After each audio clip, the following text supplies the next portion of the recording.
T-minus 10, 9, 8, 7, 6, 5, 4, 3, 2, 1, 0. Flight control, countdown confirmed.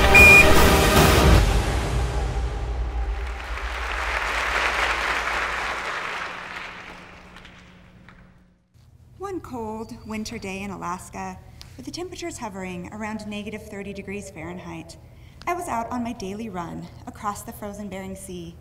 The landscape was so peaceful and quiet that I could hear every beat of a raven's wings as it flew over my head. I could hear every step as my foot hit the snow-covered ice. I marveled at the stunning sunrise as it slowly crept up from behind the frozen sea and started to make its journey across the horizon before setting just a few hours later.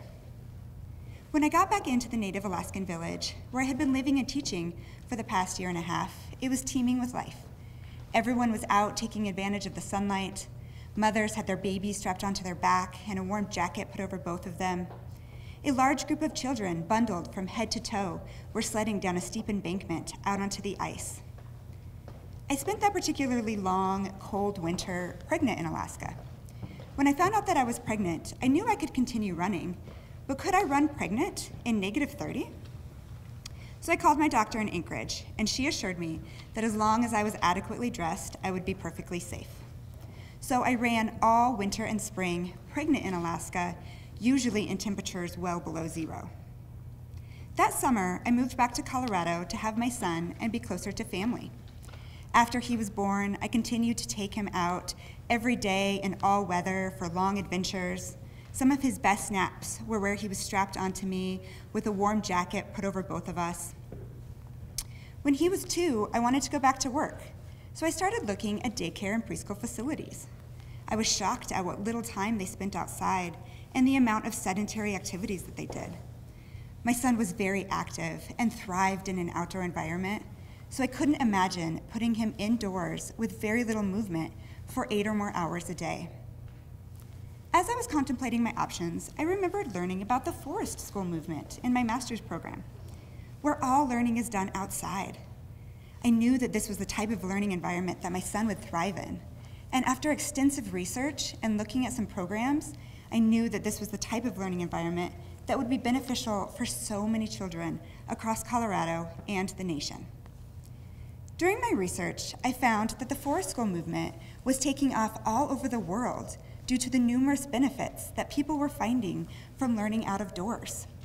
But it was slow to take off in the United States. At that time, there were very few outdoor-based and forest school early learning programs across the nation, only one in Colorado, and none in the greater Denver area where I was living. So I decided to start one. I initially wanted this to be a daycare and a preschool, but because I wanted to operate it outside using open space and city park areas without an indoor facility, I couldn't get it licensed.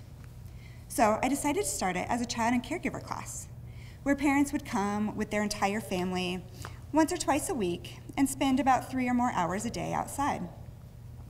Through this model, I was able to witness the tremendous impact that learning out of doors has on people of all ages, from infants and toddlers to school-age children to adults. I witnessed all participants gaining confidence and self-esteem, developing deep connections with nature, becoming more agile, thinking critically, and becoming better problem solvers. With this model, I was also able to show the state that children can be safe learning outdoors every day in all weather. So I started to work with them on launching an outdoor-based preschool and kindergarten in the state of Colorado. And with this model, I was able to see that students can learn so much while they're outside, and they're invested in what they're learning and so inquisitive. So I started to combine my knowledge of being a classroom teacher with my knowledge of the forest school model to create a robust outdoor learning program that incorporates social and emotional development, environmental education, and academics. And now I've been able to grow WorldMind from a preschool and kindergarten into a full elementary school, where we now serve students from preschool through 5th grade. Research shows that many US schools and daycare facilities are spending too much time doing sedentary activities.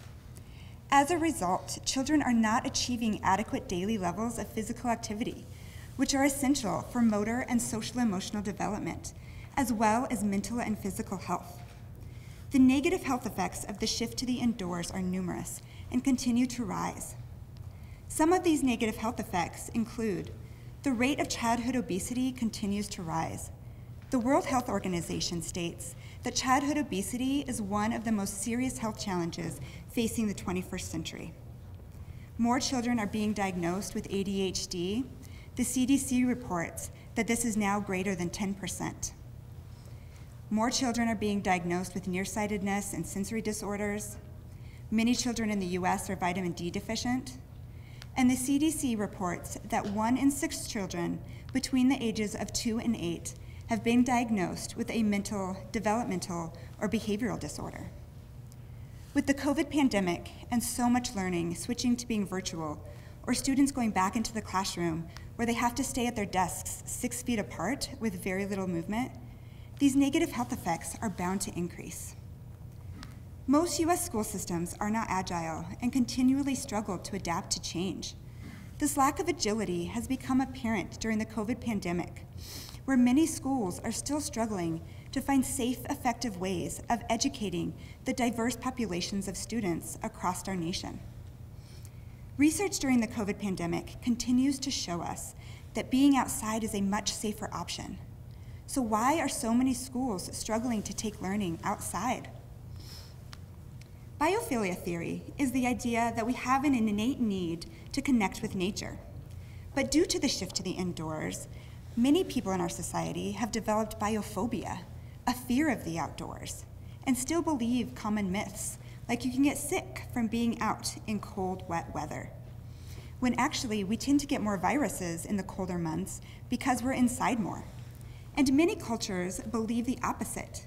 In many Scandinavian countries, babies take naps outside all winter because they believe that this boosts their immune system.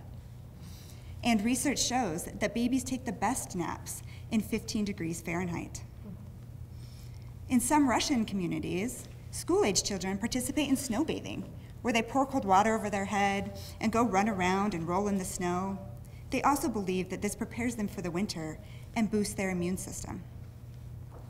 After teaching in public schools and running various forest school and outdoor-based learning programs, I keep coming back to this question: where does learning occur? Can learning only occur in the boxes that we have created in education? Boxed curriculum, boxed measure of learning, boxed classroom? These boxes work for some, but not the majority of students, especially students with neurodiversity. Just as biodiversity, a variety of life in the world, is essential for ecosystems, neurodiversity, neurological differences with labels, some of which include dyslexia, dysgraphia, autistic spectrum, Tourette syndrome, and twice exceptional, and ADHD, are essential for humans' innovation and progress. We need now more than ever people who can think outside the box and be creative and innovative with our ever-changing climate. But yet, we create homogeneous lessons all the same and expect all students to learn and progress at the same rate. Homogeneity in nature usually equals death. We need to create heterogeneous lessons that are all different and can meet the diverse needs of students within each classroom. Let's start by removing the boxes that we have created in education, starting with the classroom, and taking children outside, and using Mother Nature as a co-teacher. Mother Nature is a wonderful co-teacher. I have been teaching with her for many years. She naturally inspires innovation and creativity. She has had more than 4 billion years to perfect her craft, and much of what we find in nature is perfectly crafted. Throughout history, she has inspired artists and innovators to come up with new ideas. Velcro was designed after studying the burrs of burdock that were stuck to the inventor's clothes after returning from a hunting trip. The Japanese bullet train was designed after studying the flight patterns of birds. And new technology is being designed for medical equipment and boats after studying shark skin. We need to work together to get children outside for their mental and physical health and to teach them the skills that are necessary to be successful in an ever-changing world in the 21st century, but also for the future of our planet. We can't teach children to care about the rainforest if we don't allow them to play in the rain. They need to be out in nature, falling in love with it, in order to want to protect it. So let's work together to get children outside. We can start by making small changes. Families, start going out every day in all weather. Go play in the rain and splash in puddles. Experience the stillness of the world during a snowstorm. Teachers, start taking one lesson a day outside. This can be silent reading or journaling. You'd be surprised at how much students are inspired by Mother Nature and the things that they're finding outside and they want to write about. And schools, start making outdoor learning a priority. Start bringing in professional development to give teachers the tools to feel safe and comfortable taking children outside in all weather. We need to start working together to get children outside for the future of our planet, the mental and physical health of our children, and to help them develop the skills that they will need to be successful in an ever-changing world. Thank you.